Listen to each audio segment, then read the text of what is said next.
It's uplifters. Today I decided to lower the weight, lower the reps, and basically the whole volume, intensity. I lowered pretty much everything because, as I told you, I feel like my CNS is fried and my brain is also getting tired. I know it's weird. However, you will see that after I hit my PR and failed the 85 kilograms, I tried doing one set with 55 kilograms, and after the 10th rep, I had an headache, which is weird. I kinda googled online and it seems like there are some causes, but I honestly just believe it's because I am extremely tired and my body's kinda, you know, it's kinda fighting against me. Anyway, yeah, this was pretty much it today. Nothing special happened. However, since I'm gonna take it easy for the next days, perhaps even the next week, I don't know, we will see. I decided to just try to push it because the weight felt kinda easy. And yeah, I got a PR, I got an 80 kilogram PR, and then you will see what happened with the 85. So it's kind of weird because I honestly felt like I had the 85. Probably if I had rested for maybe a couple more minutes, or perhaps, I don't know, I had a little bit more leg drive, since as you can see I benched in my slippers and not with the shoes. Maybe I would have got it, but honestly, who cares? Anyway, today I warmed up, and yeah, that is it. I warmed up, I kept doing low reps. I already did a lot of stuff before. I didn't. This wasn't just my only workout, my only warm up. I also did a couple of other things. Anyway, yeah, nothing much to say. Honestly, I feel like we can just jump to the main topic for today. Although I am not too sure about it, meaning that I don't know how long I will take to say my thoughts about today's topic, which is Marcus Aurelius. Since yesterday we talked about pain, today we're gonna talk about a man who actually felt a lot of pain. He lived in the battlefield. He saw a lot of people dying, and so on. So his whole philosophy and the way he approached life is heavily influenced by all of this stuff. So, this is my favorite quote ever from Marcus Aurelius. It's from his book 5, and it's the first thing he says. And we're gonna just talk about it, just slowly, We're not gonna read the whole thing because it's decently long. So he says, "At the dawn of day, when you dislike being called, have this thought ready. I am called to man's labor. Why then do I make a difficulty if I am going out to do what I was born to do, and what I was brought into the world for? It is for this that I am fashioned, to lie in bed clothes and keep myself warm, but this is more pleasant. Were you born to please yourself, in fact for feeling, not for action?" So what he basically says is that when you wake up, you kinda wanna hit the snooze, right? You feel like, no, I wanna sleep more. I wanna sleep 5 more minutes, 10 more minutes. And then he says, well, why do you want to stay in bed? You are a man, you were born to work, you were born to... he also talk about art or whatever you like to do, right? Why do we want to stay in bed? And to which his answer is, this is more pleasant. And then he asks, so were you born to please yourself for feeling, or were you born for action, right? So he's saying, are you born just to feel stuff? So it's kind of, the theme of hedonism, right? So looking for pleasure's sake, or were you born to act and do hard stuff, right? And then he continues. He says, can't you see the plants, the birds, the ants, the spiders, the bees, each doing his own work, helping for their part to adjust the world? So he basically, talks about some animals, or even plants, and he says that every day these animals and these plants do what they were born to do, right? So the plants do their photosynthesis, right? So they produce oxygen. Bees make honey and impollinate all of the flowers, right? And they do it every day and they don't complain, right? So if you stay in bed and you decide to live comfortably, you are even worse than animals, and you are even worse than plants, because they aren't complaining about doing their own job every single day. Helping for their part to adjust a world, right? So to basically prevent the world to go into chaos, right? Because the world tends to go toward chaos, and we as humans are supposed to kind of lift it up, right? And no, the human race didn't completely ruin the world. That is completely stupid. There have been, of course, bad stuff done in general, from humans. However, I firmly believe that the world in general still goes to chaos. And the example that I really like to use is that, let's say that you have a home, right, a house, and you completely clean one room. You then close the windows, you close everything, you lock the door, you isolate it, and you leave it there for like 10 years. In 10 years, if you will go back inside that room, you will see that it's full of dust. It's not gonna preserve themselves easily, right? So every single part of the environment should do their own part in order to prevent from everything from decaying, in order to, in fact, readjust the world. Then Marcus Aurelius continues and says, and then you refuse to do a man's office and don't make haste to do what is according to your own nature. So basically, kind of what I said, right, about the plants and everything else. He's saying you're also refusing to do what you were born to do. To which he answers, hypothetically, but a man needs to rest as well, right? So you need to rest. We are, of course, like everybody needs to sleep. I'm a huge advocate for recovery and everything else. And he says that he agrees. I agree. He does.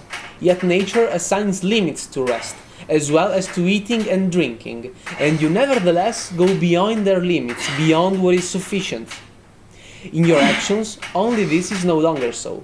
There you keep inside what is in your power. So what he says is that you need to rest, and that's why nature assigns limits to rest, right? You can't stay bedridden 24/7 and just rest. You can't do that. As well as you can't just eat the whole world. You can't devour everything. There is a limit, physiological or mental, as well as drinking. You can't drink 30 liters of water. You just can't. You physically can't. What he says, however, is that you nevertheless go beyond their limits. What do we mean by that? We mean that perhaps we wake up, maybe not even by, the alarm, right? We just wake up, and then we say, no, I'm gonna keep resting. I'm gonna keep resting, right? I already slept 9 hours, but, I want to do the 10th. Is the 10th hour really necessary? At the same way, you eat your lunch, you eat your first, you eat something else, and then you're not full, but you're satisfied. However, your brain says, I think I'm gonna eat something else, right? And I'm also a culprit of this, don't get me wrong, I'm not a saint. Actually, I keep failing every single day, and that's why I love this thought so much. So basically, he says that you keep going over what you were supposed to do, right? So you overeat, you oversleep, you over-recover. However, you never overwork. You never do that. How many times, for me, training is kind of a joy, and I enjoy doing that. So I kind of overtrain. So because it seems quite apparent right now, right? Everything feels heavy. I overtrained. However, it is really hard for me to finish my 2 hours study session in the morning and say, I think I'm gonna do another half an hour. This wasn't enough. I never do that. When I finish that, I'm like, I'm done. See ya. I'm gonna keep studying in the afternoon. I'm done. Bye. I'm gonna go eat. And he says that in your actions, only this is no longer so, right? So when you do what you are supposed to do, you never do more. There you keep inside what is in your power, because perhaps you might even have more, right? Sometimes you finish your 2 hour session and you actually felt like you were studying well, you were focused, everything felt right, perhaps you should have done more. Some other times, maybe you do 1 hour and a half, and after that, you're just wasting your time, right? So you should be able to auto-regulate. Then he goes on. The explanation is that you do not love your own self. Else surely you would love both your nature and her purpose. So what he's saying is that you aren't loving yourself because you aren't willing to put in the work to become a better person, to improve, right? Because whenever you do something hard, you are improving yourself. If you're studying, you're getting smarter. If you're training, you're getting in better physical shape, right? Everything you do that is kind of hard and requires some kind of willingness to do so always gives you something more. Even watching a movie, right? Or I really like to use this analogy with reading manga or comics in general. You can read comics as well as you can read books, or you can just turn the pages. You kind of read maybe a couple of sentences. You don't even think about it, and that is just a passive way of consuming something that can actually leave you something more. So you should always feel focused whenever you do something. This is what he's saying, right? And not only when you're, doing stuff by your nature and her purpose, because you should always feel focused and try to do your best even when you're doing something that is not necessarily something according to your nature, right? Maybe you're talking to a friend and he's talking to you about maybe a heartbreak, maybe he left himself with his own girl, he's having trouble. Maybe you honestly don't even want to talk about it in that moment, but you understand that it's important for your friend, so you do this kind of extremely fatiguing stuff, which is just listening, understanding, and talking to him about this stuff, even though you don't want to do it right now. He then goes on, but other men who love their own crafts wear themselves out in labors upon them, unwashed and unfed, while you hold your own nature in less honor than smith his metal work, the dancer his art, the miser his coin, the lover of vainglory his fame. So what he says is that there are other people, and I can take myself in example when I'm training, that we completely forgot about everything else, man. We forget that, we had a bad day, we forget what's the weather like, we forget if we ate, we don't care because we are doing what we love. And that is why you should find something that you love. Marcus Aurelius usually kind of thinks of nature as something you were born to do. And there are, some shades that I would like to explore, such as being good in something, but being interested in something else, and stuff like that. But that is not the point. What he's saying is that when you do something that you were born to do, you should always try to do it. And always remember that there are other people that manage to do that with stuff that you should do. For instance, studying, I study, but it's hard for me sometimes. And what I do, I usually think about people who are extremely devoted to studying, right? I have this friend that, when it's time to study, he just goes. He spends 6-7 hours at the library, Maybe, of course, and I also believe this, it's not like 7 hours of perfect study, right? But he still does them. He still puts in the work, right? Just think even to more successful people. Like I really like to think about Lane Norton. The dude is really has a lot of knowledge regarding both exercise and nutrition. The dude has ADHD. He came from a poor family. He spent hours and hours and hours and hours and hours on the books to learn everything. Think of Joko Willing. Think of David Goggins. Think of these human beings. If you read what they did, you really have no excuses, man, because nobody's telling you to go as hard as them. But you should feel inspired and you should do your best following what they are saying. Moving on. Yet they, when the passion... I forgot to mention that Marcus Aurelius also says like the smith, his metal work, dancer, art. So he basically is saying like the athlete, his sport. He's saying the person or the role of the person and their activity, but it's not really important. Yet they, when the passion is on them, refuse either to sleep or to eat, sooner than they refuse to advance the object they care about, right? So what they're saying is, if you ask me, would I rather eat out, eat a dinner with friends or train if that day I didn't train? In theory, I would much rather train. And we should strive to find the strength to do it. We shouldn't simply, let ourselves kind of being moved around by the events, right? Today I have an exam, so I'm not gonna train. Why, man? The exam is just 2 hours. Maybe train less, of course, that's perfectly reasonable. But please do it. Why would you just skip it for no reason, right?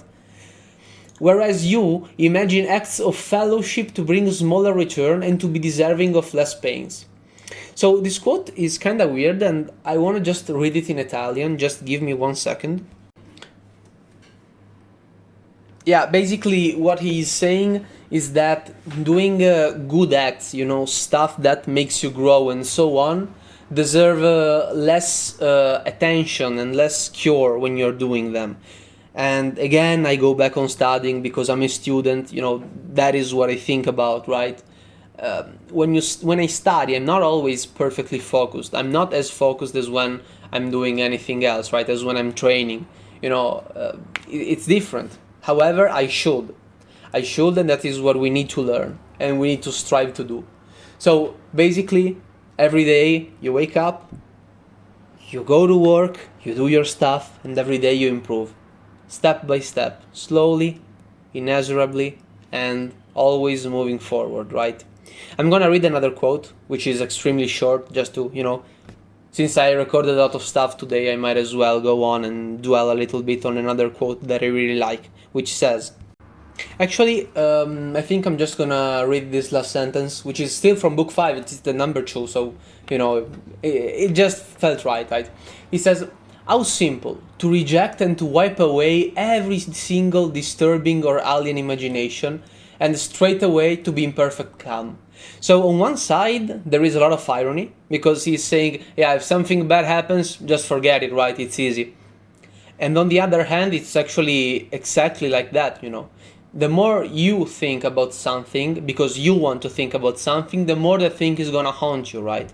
However, we as humans should learn to be able to move on. And it's something that requires skill, it requires practice, and sometimes it's not easy. It's not always easy. However, it's something that we can do, and it's something that we all should learn to do. So, that was it for today's videos. See you all tomorrow, lifters.